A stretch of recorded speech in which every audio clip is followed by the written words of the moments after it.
The Daffodils, William Wordsworth.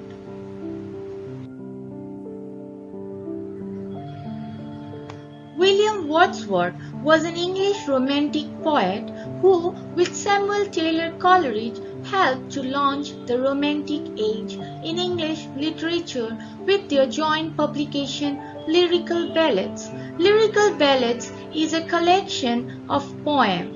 Wordsworth was a nature poet. He was a supreme worshipper of nature. He conceived nature as a living personality. Romantic Age. If we talk about Romantic Age, we can say that it is an age which focused upon imagination, fantasy, nature, simplicity. The poets wrote about common people. The poets of this age is known as Romantics. Romantic period was between 1800 to 1890. If we see the characteristics of Romanticism, then we can find that interest in common man and childhood, strong sense, emotions and feelings, nature, importance of imaginations were some of the characteristics of Romanticism. Background of the poem. The poem was inspired by an event on 15 April 1802 in which Wordsworth and his sister Dorothy came across a long belt of daffodils while travelling in the Lake District of England. Written sometime between 1804 and 1807, it was first published in 1807 in Poems in 2 volumes. It is a collection of poetry by William Wordsworth, and a revised version was published in 1815. Daffodils, William Wordsworth. If we talk about the title of this poem, the original title of the poem was I Wandered Lonely as a Cloud, and it was the first line of the poem. It is somewhat misleading as it suggests that there is something about the poet's loneliness in the poem, but the poem is all about the beauty of the daffodils and how they brought happiness to the poet. So, some scholars, including Francis Palgrave, titled this poem as Daffodils or the Daffodils in their collections. Now let us read this poem. Daffodils by William Wordsworth. I wandered lonely as a cloud that floats on high over vales and hills, when all at once I saw a crowd, a host of golden daffodils, beside the lake, beneath the trees, fluttering and dancing in the breeze, continuous as the stars that shine and twinkle on the Milky Way. They stretched in never-ending line along the margin of a bay. 10,000 saw I at a glance, tossing their heads in sprightly dance.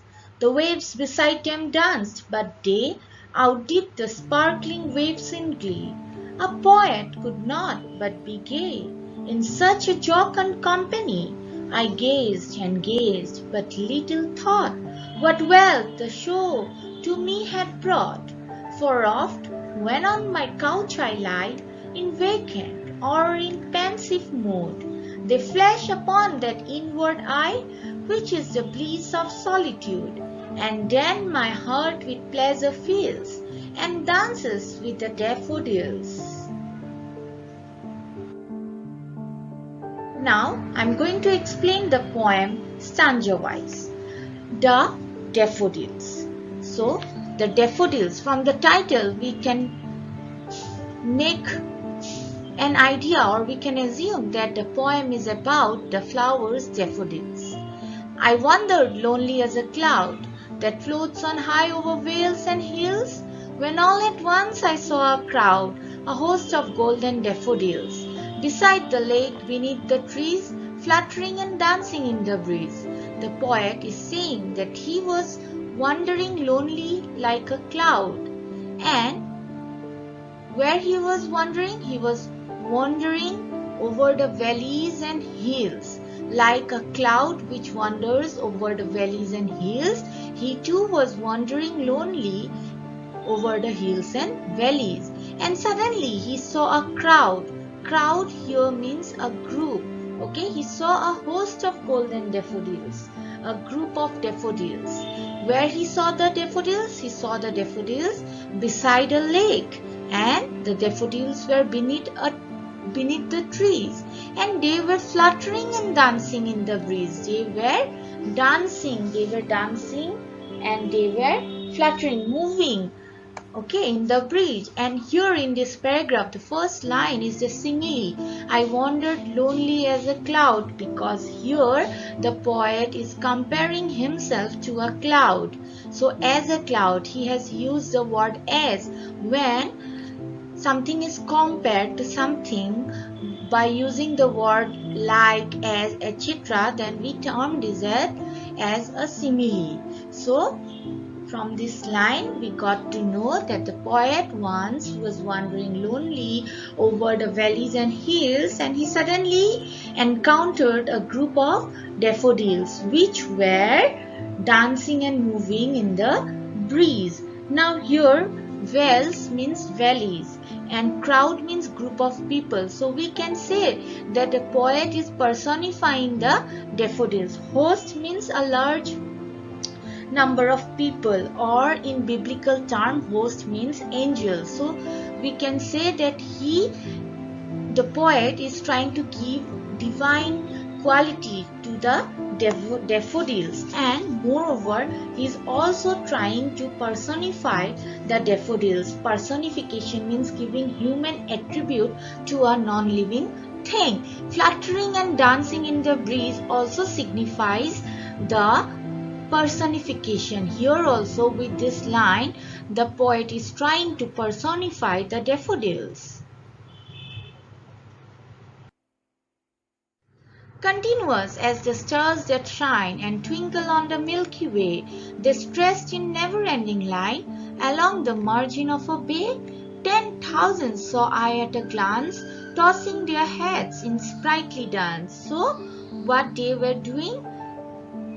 The daffodils were dancing. They were dancing. In this paragraph also, the poet describes the daffodils as dancing, but he compared the daffodils to the stars in the Milky Way. Like the stars that twinkle in the Milky Way, the daffodils were also twinkling on earth. Okay, so the poet here has compared the daffodils with the stars on the Milky Way, and he told that the daffodils stretched in a never-ending line along the margin of a bay. Bay means water body where the land curves inward, or a broad inlet of the sea. So the daffodils were stretched in a never-ending line. They were so many that they seemed to be stretched in a very long line. And he said that he saw 10,000 at a glance. At once he saw 10,000 at a brief look. Glance means a brief look. He saw 10,000. These 10,000 saw at a glance is a hyperbole. Hyperbole means saying something in an exaggerated way. So the poet is using the poetic device hyperbole in this sentence. 10,000 saw I at a glance. And the daffodils were tossing their heads in sprightly dance. Tossing means they were moving from side to side. They were moving from side to side, and they were engaged in sprightly dance. They were lively. They were full of energy. Okay, sprightly means full of energy. So they were engaged in an energetic dance. So here also the poet has personified the daffodils when he said that they were tossing their heads, they were moving their heads, and they were engaged in an energetic dance. So the daffodils were personified by the poet, and he has also compared the daffodils to the stars on the Milky Way. And here also we can get a comparison to the divine quality. Okay, the waves beside them danced, but they outdid the sparkling waves in glee. A poet could not be but gay in such a jocund company. I gazed and gazed, but little thought what wealth the show to me had brought. So the waves beside them, in the first paragraph only, the poet said that the daffodils were growing beside the lake. So the waves of the lakes were also dancing with the daffodils, but the daffodils outdid them. That means the daffodils were dancing nicely.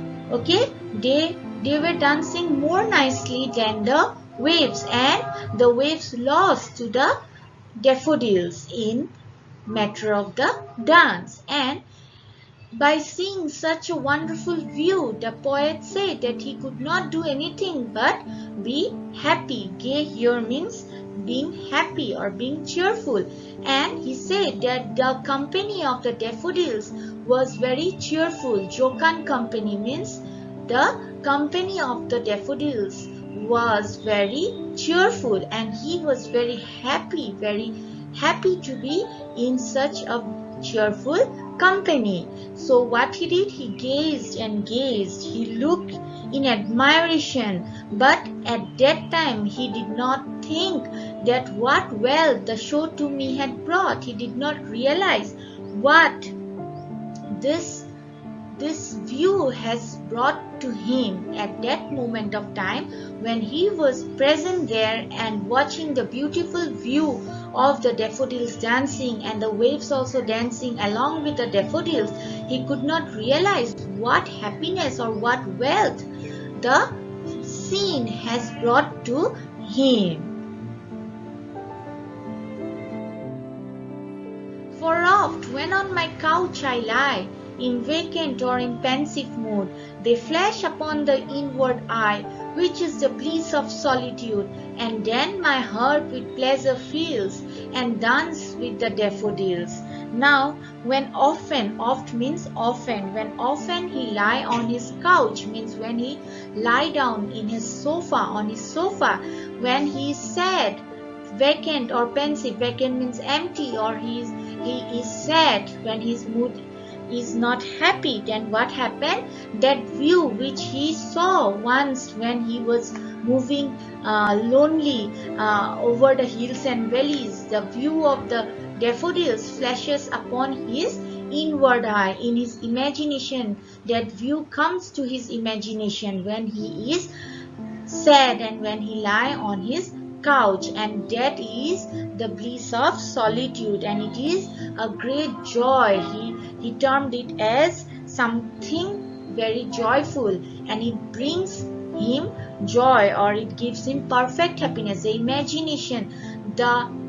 imagination, the picture of that scene which he saw once when he was wandering lonely, that picture brings him happiness when he is in a sad mood. And then my heart with pleasure fills, and his heart fills with pleasure, his heart fills with happiness, and his heart dances with the daffodils, and his heart dances with the daffodils. So at first he did not realize, when he was physically present at that scene, at that scenery, he could not realize what happiness or what riches the scene has brought to him. But once when he came back, and when he lie on his couch and he is very sad, then the imagination of that beautiful scenery, beautiful scene brings happiness to him, and his heart dances with the daffodils. So this is the poem. Hope you all understood. Now